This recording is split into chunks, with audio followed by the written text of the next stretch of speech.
What's up guys, it's Valkia. Let's take a look at Overwatch's brand new advanced crosshair editor. You can find this under options, controls, and then on reticle there is now an advanced tab where you can click the plus and it'll bring up a brand new interface with loads of cool options. So we're going to go through these.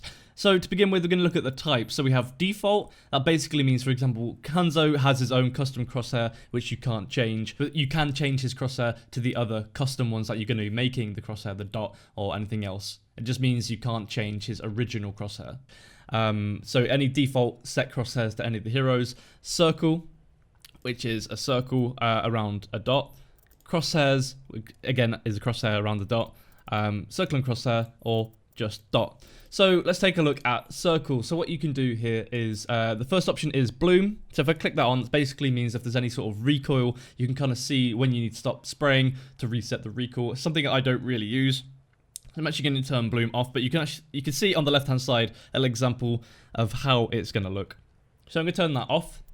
Second is color. So color is as color says, it's just different colors that you can have on your crosshair. I prefer green. They've added in a few new color options. There isn't even a dull green at the bottom, but it's still something I'm not going to use.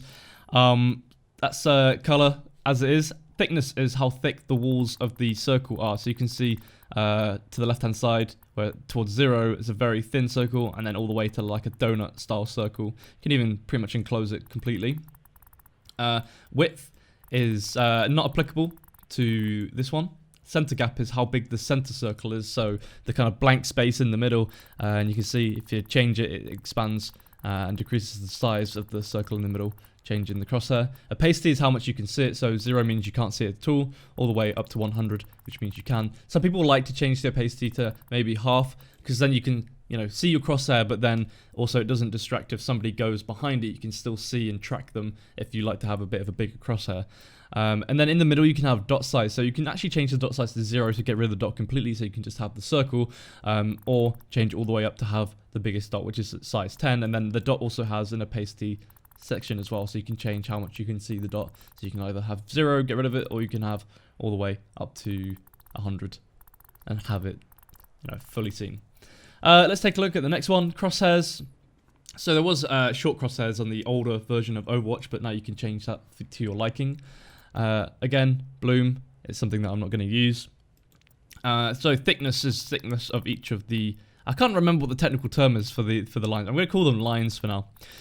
So thickness for the lines, and then you have the width as well, so you can see how short. So I'm gonna put together a custom crosshair of what I would be using in training grounds with one of these crosshairs. So actually, center gap, I'm going to bring it in. I'm not going to use a dot because I don't think I need one with this, because I'm going to pretty much close the center gap.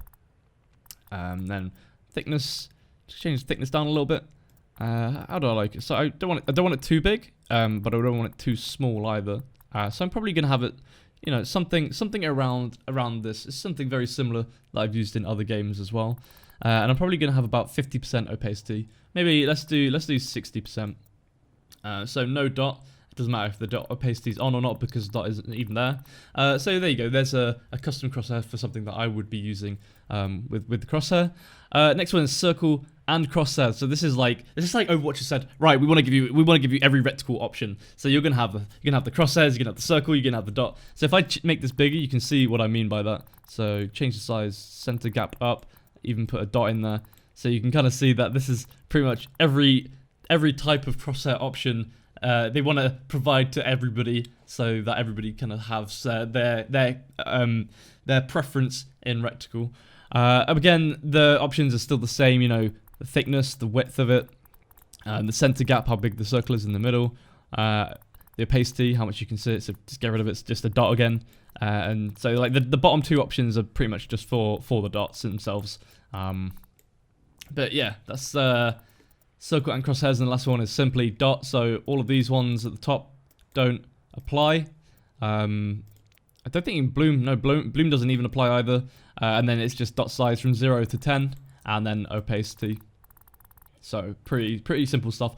It's a nice little new feature, because people like to have custom crosshairs for years across many games, and it's nice that Overwatch and the Blizzard team have thought that it's something that they wanted to include into Overwatch, giving people the opportunity to build it a bit more custom around themselves. Maybe this will help people improve themselves. But overall, it's like, it's a smart little editor currently on the PTR.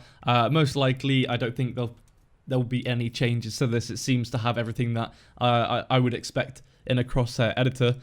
So hopefully you've enjoyed the video. Let me know what kind of crosshair you guys use. So I use a dot for Farah, and I use short crosshairs, which is okay. I turned all these off. Never mind, they're all gone. There you go. Something like that, but a little bit smaller. So I use crosshairs for hit scan heroes. So that'll be McCree and Soldier. But tell me what crosshair you use. Thumbs up, subscribe if you've enjoyed the content, and I look forward to having you back on another video. You can also see the Farah gameplay live on my Twitch channel, Valkia, every day. If you love my content, you can support me by subscribing to my Twitch channel, and if you have Amazon Prime, you can link that with Twitch and get Twitch Prime, and subscribe for free. However, this does need to be renewed every 30 days, but it helps me out a ton. The link to the stream is in the description.